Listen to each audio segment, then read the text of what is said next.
মুরিদের জন্য পীর কি উপকারে আসে? মুরিদের জন্য কি পীর কি উপকারে আসে? হুজুর তার কথার জবাব দিলেন না। অন্যদিকে তিনি আলোচনা করতে লাগলেন, গভীর মনোযোগ অন্যদিকে আলোচনা করতে লাগলেন। এবার অনুষ্ঠান শেষ হয়ে গেল আলোচনার মাধ্যমে। শেষে দিয়ে যাবার বেলা হুজুরের কাছে সবাই দোয়া চায়, বিদায়ের বেলা আর ওই মওলানা সাহেব দোয়া চায়। দোয়া চায় আর ডাক দেয়, হুজুর আলেম হইছি, শিক্ষা অন্বেষণ করেছি, একটা চাকরি বাকরি যদি হইতো তাইলে ভালো হইতো, কোন চাকরি বাকরি আমাদের হয় না, একটু দোয়া কইরেন।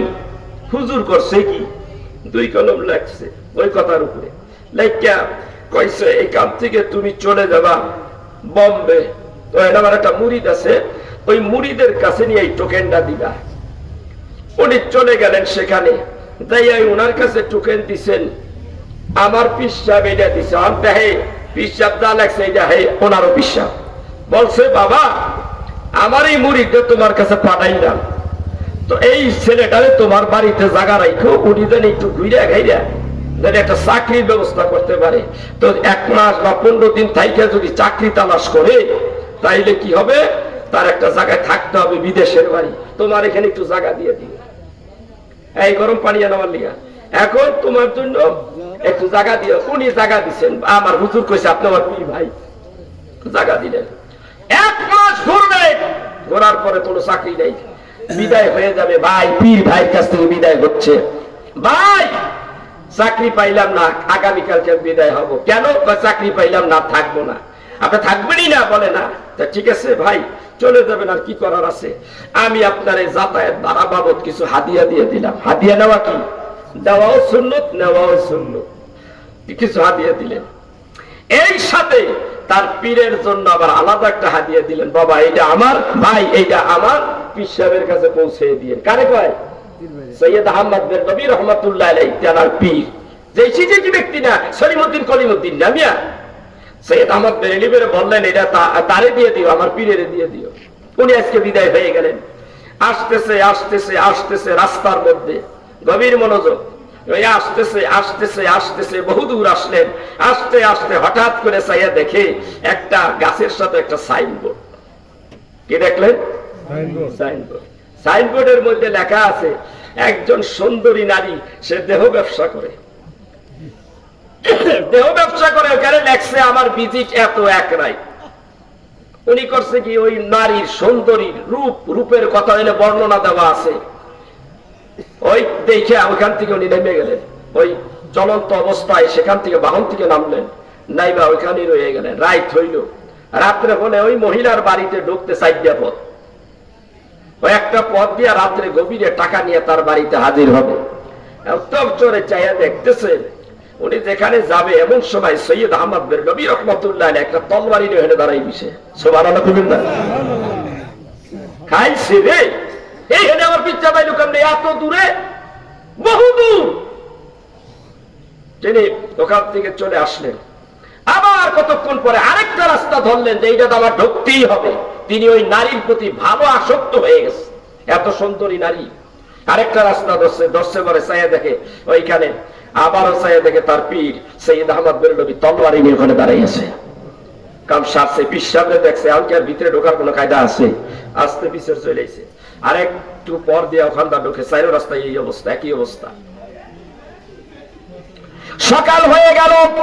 সকাল হওয়ার পরে ওই মহিলাটার কাছে দিনের বেলায় দেয়া হাজির, ডাক দা বলে, আমি আপনার কাছে আজকে গেল রাত্রে আমি আপনার কাস্টমার হইতে চাইছিলাম, টাকা নিয়ে আপনার যত টাকার দরকার সব টাকা নিয়ে আমি হাজির হয়েছিলাম, কিন্তু আমি তো পারলাম না, কারণ আমি যখন আপনার ঘরে ঢুকবো, ঘরের দরজার কিনারে হযরতে সৈয়দ আহমদ বেরলভীরে দেখি তলবারি নিয়ে দাঁড়াইয়া আছে। কথাটা বলতে দেরি মহিলাটা এম করে উঠলেন। তখন উনি বলতেছেন, আপনি আহ করলেন কেন? মানে গেল রাত্রে সৈয়দ আহমদ বেরলভী আমার ঘরে আসছিল। সুবহানাল্লাহ বলবেন না? আচ্ছা ঠিক আছে, আইছে, আমার কাছেও তো আইছিল, আমিও দেখছি, আপনিও দেখতে পারেন। আমি টাকা নিয়ে এসেছি, আমি আগামী রাত আপনারে বুক দিতে চাই। কয় আপনি আসতে পারেন।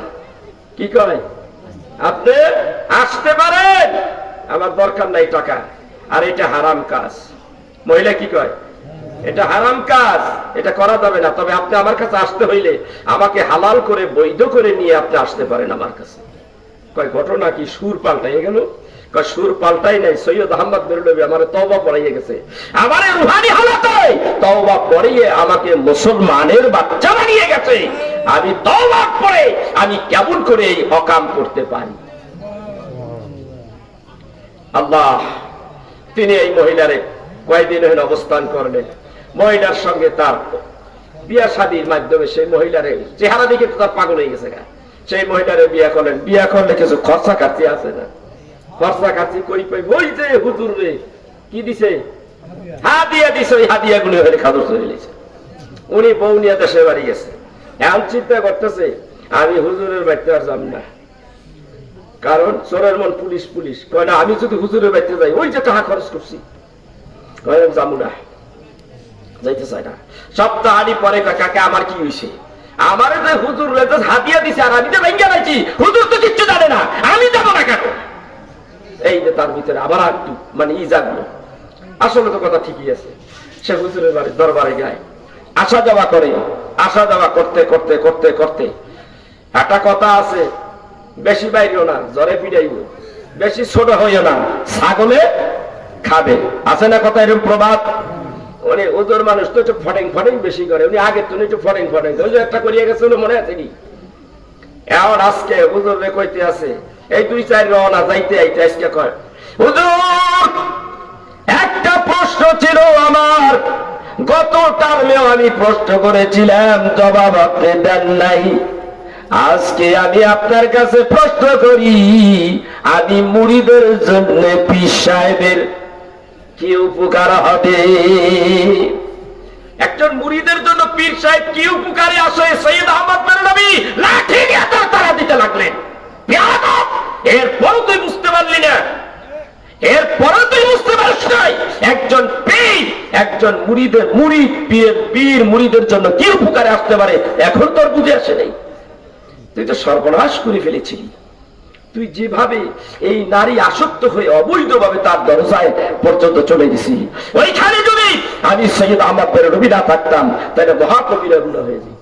তবে তো আমি সেখান থেকে বাঁচাই দিছি। এরপর তুই আমার প্রশ্ন করো আমার হাদিয়া কই? আমার হাদিয়ার টাকা দেয়। কি কয়? জিদাক চলে কইলে আমার হাদিয়া কোথায়? আমার হাদিয়ার টাকা দিয়ে দে।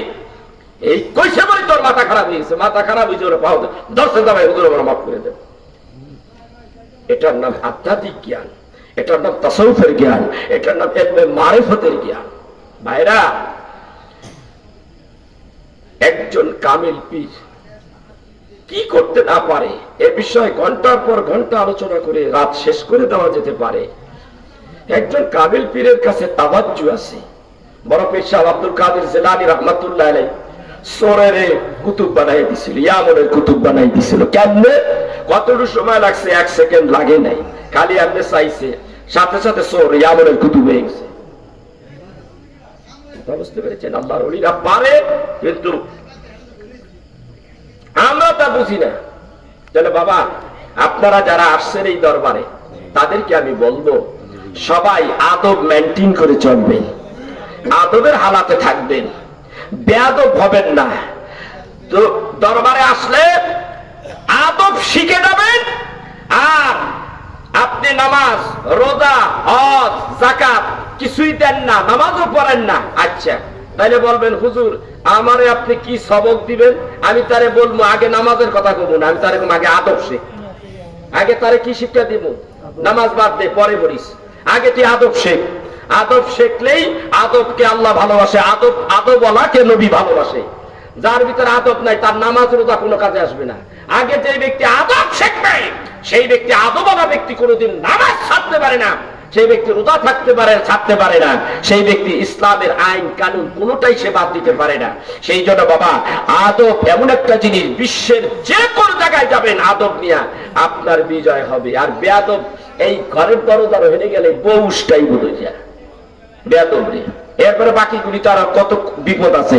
সেই জন্য দরবারে যারা আসছেন বা আসবেন, যে যেই দরবারে যান, আদবটা ঠিক রাখবেন। মনে থাকবে এইগুলো আমার কথা, কলমের খোরাক আছে। একজন কামেল পীরের কাছ থেকে কি কি নিবেন, এইগুলি ধারাবাহিক ভাবে সব খানকার কথা স্টেজে বলা যায় না, সেইগুলি আপনারা শিখে নিবেন। এটা হলো আমার কথা। এবার আসেন, আমি আমার আলোচনা শেষ করলাম, আমার একটা পর্ব বাকি আছে, সেটা হলো আমাদের রাসূলুল্লাহ দরবার শরীফ।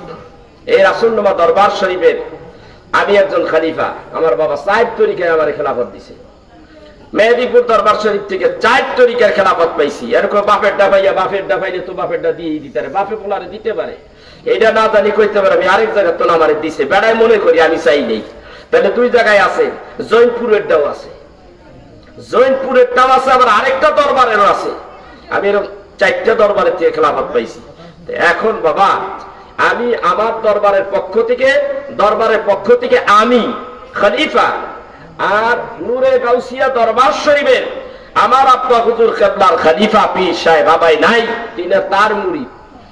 আমি আমার পক্ষ থেকে এবং ওর পক্ষ থেকে মাওলানা ডাক্তার সাইফুল ইসলামের পক্ষ থেকে, পীর সাহেবের পক্ষ থেকে, এই 2 জন যৌথভাবে আমরা এইখান থেকে তারে খেলাফত দিলাম। মাওলানা মোহাম্মদ, মৌলভী মোহাম্মদ বেলাল উদ্দিনকে খেলাফত দিয়ে দিলাম। সবাই বলেন আলহামদুলিল্লাহ। খেলাফত কেউ চাইয়া পায় না, এটা উপরের থেকে নির্বাচন হয়, ওখান থেকে ইশারা হয়ে গেছে। আজকে বেলাল দাঁড়াও, দাঁড়াও বাবা, সালাম দাও সবাই, ওই দিক ফিরে দাও। আপনারা দোয়া করবেন, আমরা একদিন থাকবো না, এরা থাকবে। এদের মাধ্যমে তরিকার কাজ এগিয়ে যাবে, এদের মাধ্যমে তরিকার কাজ এগিয়ে যাবে। এরাই হলো এর আদব এবং এর ভদ্রতা, এর নম্রতা, এর সভ্যতা এবং এর আত্মত্যাগ, তরিকতের খেদমত, তরিকার দিকে ত্যাগ তিতিক্ষা পুরাটাই এর ভিতরে আছে। এবং আমল, যেভাবে আমি আমল দিয়েছি, সেই আমলগুলি সে রীতিমতো করে যাচ্ছে, সামনেও করবে। তাকে আমরা উভয় দলের যৌথভাবে আমরা তাকে খেলাফত দিয়ে দিলাম। সবাই বলি আমিন। এবার আসলে আমরা জানতে চাচ্ছি, যারা আছেন সেইগুলি, যারা আমার এই বাবার পীর ভাইরা আছে একটু সামনে আসেন, আর যারা আমার মুরিদ সন্তানগুলি একটু সামনে আসো। কিছু বলবা তুমি? না, যে রুমাল দিতেন, যারা হ্যাঁ রুমাল দিতেন। তওবা, তওবা এমন একটা জিনিস, তওবা যেরকম স্বর্ণের মধ্যে খাদ থাকলে কি দিয়া সেই খাদ দূর করে, অ্যাসিড দিয়া, আর সেইটার রীতিনীতি একমাত্র স্বর্ণকার বোঝে, আমি আপনি বুঝি না। তওবা করলে আল্লাহর বান্দা গুনাহ মাফ হয়ে যায়। ইন্নাহু কানা তাওয়াবা, ইন্নাল্লাহা তাওয়াবুর রহিম। আল্লাহ কোরআনে এক জায়গায় বলেছে যে তওবা করে, তওবাকারী আল্লাহর বন্ধু, তওবাকারীকে আল্লাহ মাফ করে দেয়। তাইলে আমরা আসে তওবা করি, এটা রাসূলের সুন্নাত, পাগড়ির মাধ্যমে তওবা করা। আর যারা বায়াত হবেন তারা একটু সামনে আসেন, ধরেন জলদি, টাইম নাই, ধরেন। আর যারা তওবার মাধ্যমে থাকবেন, শুধু তওবার মাধ্যমে থাকবেন, তারা ওইখানে পিঠে হাত দিবেন। পিঠে হাত দিয়া যারা বায়াত হবেন না, তারা ওখান থেকে হাত ছেড়ে দিবেন। যারা বায়াত হবেন তারা এটা ধরে রাখবেন। আউযু বিল্লাহি মিনাশ শাইতানির রাজীম, বিসমিল্লাহির রহমানির রহিম। ইয়া আল্লাহ, ইয়া আল্লাহ, ইয়া আল্লাহ, আমি তওবা করিতেছি গুনাহি কবীরা, সগীরা, শিরক, বিদআত, জানা ওয়াজানা, হুশে বেহুশে যত গুনাহ করিয়াছি, সমস্ত গুনাহ হইতে আস্তাগফিরুল্লাহ রাব্বি মিন কুল্লি জামবি ওয়া আতুবু ইলাইহি লা হাওলা ওয়ালা কুওয়াতা ইল্লা বিল্লাহিল আলিয়্যিল আযীম। আশহাদু আন লা ইলাহা ইল্লাল্লাহু ওয়াহদাহু লা শারীকা লাহু ওয়া আশহাদু আন্না মুহাম্মাদান আবদুহু ওয়া রাসূলুহু। আমি বায়াত হইতেছি তরিকায় কাদরানিয়া, চিশতিয়া, নকশবন্দিয়া, মাজাদ্দিয়া ও মুহাম্মাদিয়ার মধ্যে অপুরহাট শাহ মাওলানা আব্দুল লতিফ নুরি আল কাদেরী, তানার পীর হাদিউজ জামান আল্লামা শাহ সুফি আলহাজ গাজী আলাউদ্দিন বিন নুরি পীর সাহেব রাহমাতুল্লাহ আলাইহি, আল্লাহ তাআলা এই তরিকা ফায়েজ বরকত আমায় নসিব করো, আল্লাহুম্মা আমিন। ছেড়ে দাও। ইয়া নবী সালাম আলাইকা ইয়া রাসূল আলাইকা ইয়া হাবিব সালাম আলাইকা সালাওয়াতুল্লাহ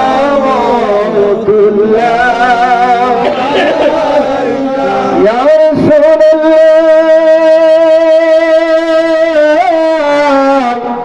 ইয়া হাবিবাল্লাহ, তোমাকে এই মিলাদের সালাম আপনার বংশধর আসহাব তামাম, মুহাম্মদ তবু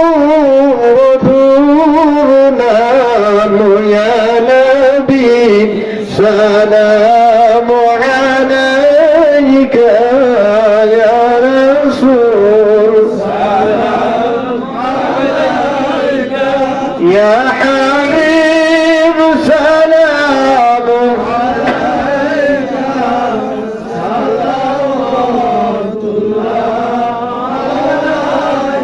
ইয়া রাসূলুল্লাহ ইয়া হাবিবাল্লাহ, মদিনার রওজা পাক হইতে সব কিছু পারেন দেখিতে, মোদের লাশ কবর দিলে নবীজি রাখিবেন আপনার কুলে, ইয়া নবী সালামু আলাইকা ইয়া হাবিব সালামু আলাইকা সালাওয়াতুল্লাহ ইয়া রাসূলুল্লাহ সাইয়্যিদি ইয়া হাবিবাল্লাহ,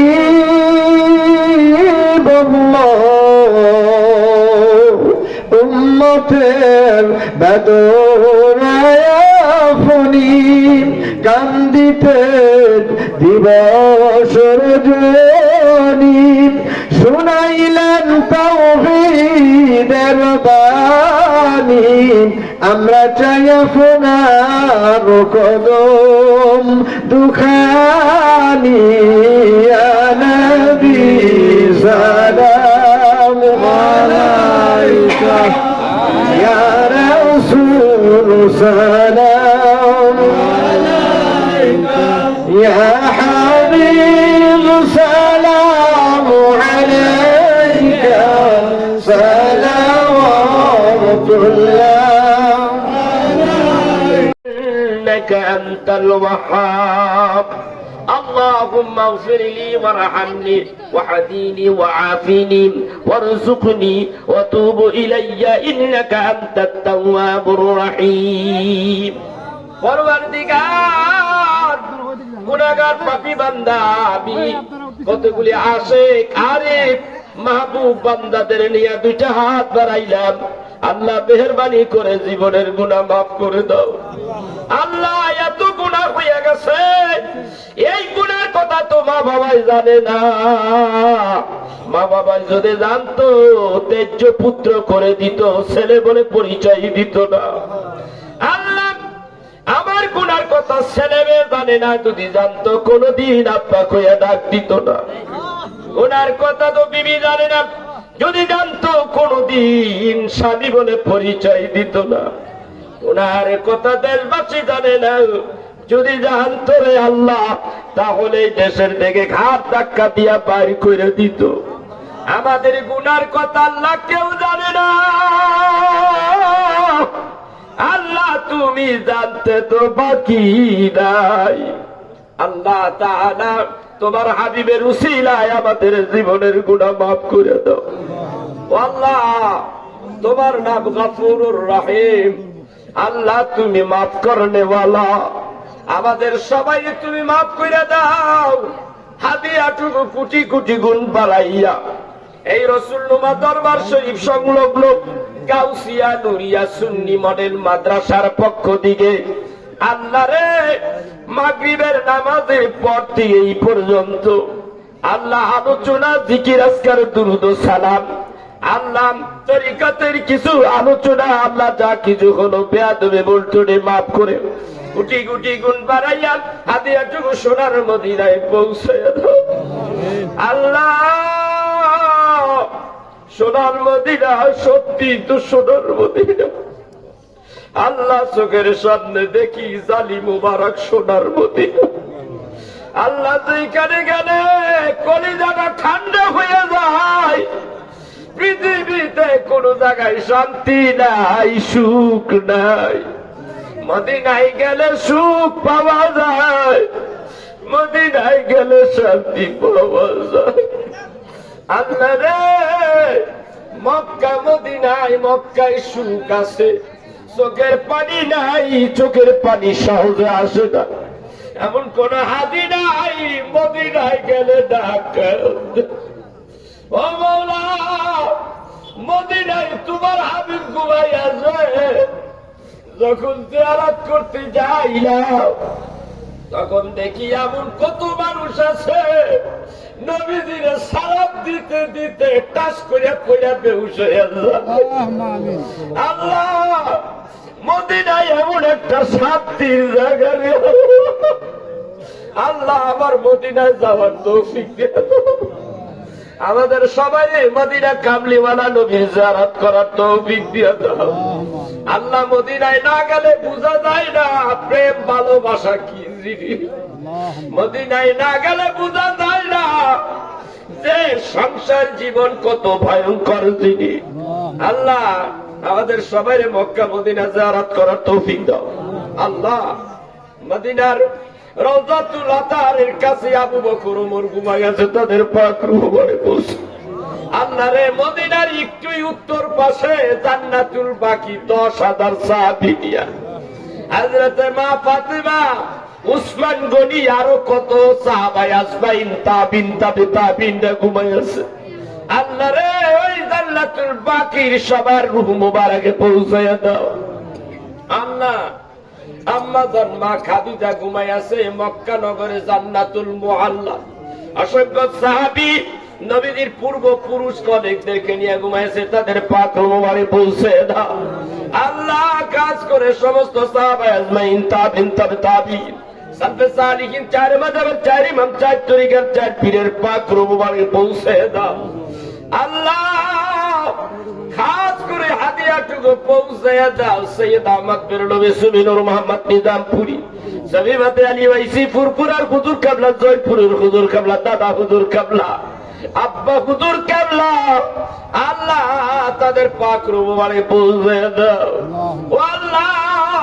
তামাম বিশ্বের আনাচে কানাচে যত ওলি আবদাল কুতুব আল্লাহ যারা যেখানে ঘুমাইছে তাদের পাক রূপবারে পৌঁছাও আল্লাহ রে। খাস করে মাবুদ এই মজলিসে কার জানি মা নাই কার জানি বাপ নাই আল্লাহ রে যদি কষ্ট পাইতাম বাবার কাছে বলতাম কষ্টের কথা মায়ের